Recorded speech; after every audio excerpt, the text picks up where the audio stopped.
Ever wish you could find an Airbnb that pays for itself and then some? Today, I'm spilling the secrets on how to spot a short-term rental gold mine in Florida. We're talking must-have traits, legal traps to avoid, and big red flags, all in a friendly, easy way. Coming up, I'll reveal the #1 Florida city where investors are making a killing on vacation rentals. Let's find your rental gold mine. Location, location, location. Tourists love it. A gold mine short-term rental sits in a prime location that visitors flock to. Think close to major attractions or beaches. For example, a property in Kissimmee, right where Walt Disney World is, or by the Gulf beaches in Tampa, Clearwater, can have bookings nearly year-round. Why? Tourists want to be near the fun. Check if the property is within a short drive of theme parks, downtown hotspots, or walking distance to the beach. High-demand locations tend to have higher occupancy rates, meaning your place will be rented more nights of the year. Also look at local hotel prices. If they're high, that's good news for you because travelers will seek out home rentals as an alternative. Make sure the city or county allows short-term rentals in that location before you fall in love with a property. This is critical. A gold mine property is where the location is great and local laws are on your side. Always check city websites or talk to a local realtor about short-term rental ordinances. Tourist-friendly property features. To attract renters and justify higher nightly rates, your property should have features that travelers love. Think fun and convenience. Does it have a pool or at least access to one? A game room, free parking, fast Wi-Fi. A gold mine short-term rental often has that wow factor in photos. Maybe a lovely view, cozy themed decor like a Mickey Mouse room for Disney goers, or a nice outdoor space with a grill, patio, and pool. In cities like Daytona Beach or Clearwater, things like proximity to water and having a balcony with a view can set your rental apart and let you charge more per night. On the flip side, a red flag is a property lacking basic amenities expected in vacation rentals. If the condo has no laundry, think about it. Travelers often want a washer and dryer. Or if the home is in a spot with tricky access, say there's no parking or it's a 4th floor walk-up with no elevator, that could hurt your reviews. Friendly laws and no legal surprises. A true gold mine comes with permission to mine. In other words, the local laws welcome short-term rentals, or at least allow them with minimal hassle. Some Florida cities are very short-term rental friendly. For example, Tampa and Fort Lauderdale are considered more accommodating to Airbnb-style rentals. They may require a simple business tax receipt or registration, but they're not banning them outright. A property in unincorporated counties or certain beach towns might let you rent it out nightly without jumping through too many hoops. Always double check though, even some beach towns restrict short-term rentals to specific zones. A great rule of thumb, look for places that already operate successfully as short-term rentals. Check out the Airbnb listings in the neighborhood. If others are thriving and legal, that's a good sign. But make sure they actually are legal. Sometimes you'll spot listings in cities with bans. Those hosts are taking risks.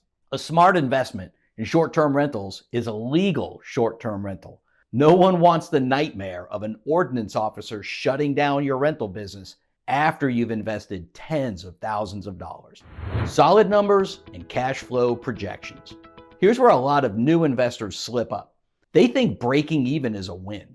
In reality, breaking even often means you're quietly losing money once you factor in all the hidden costs. The goal isn't just to cover the bills, it's to be profitable.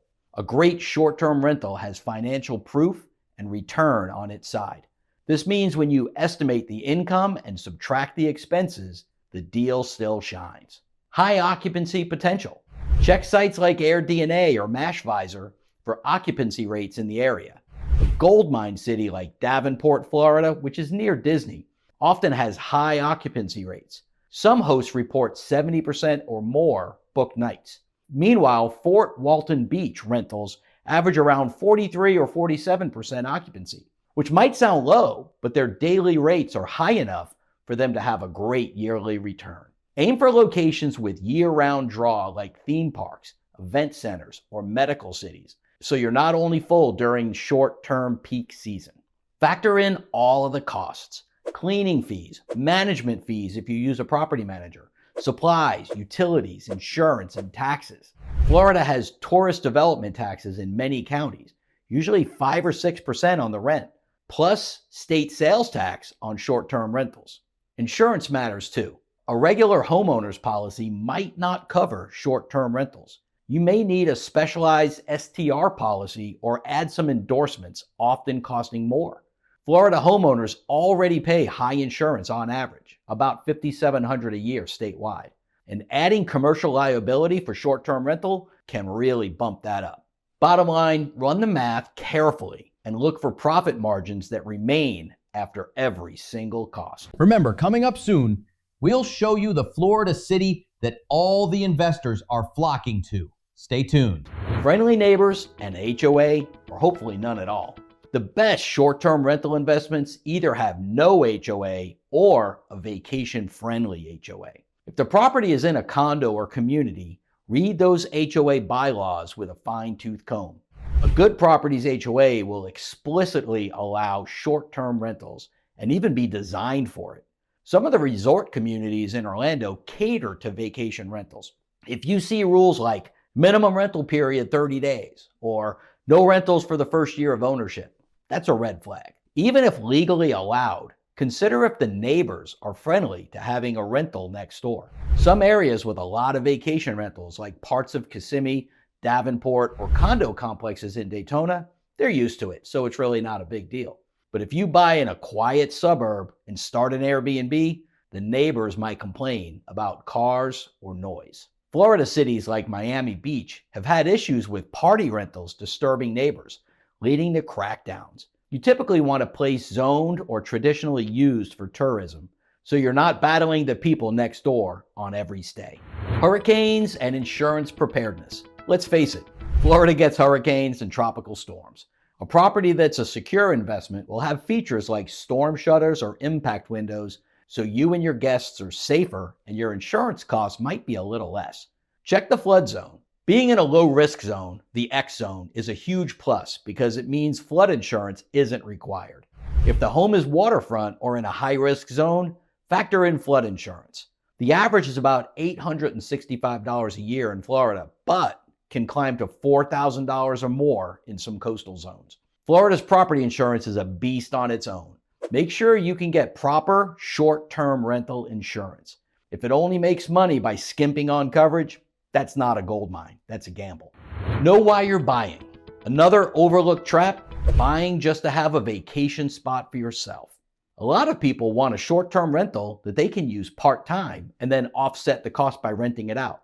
Sounds nice, but often those setups don't maximize income.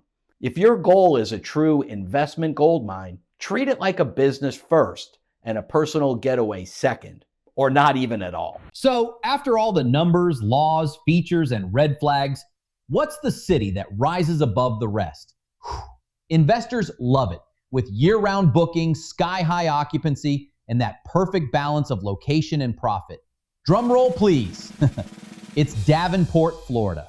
This city, right outside Disney, has become the short-term rental gold mine of Florida.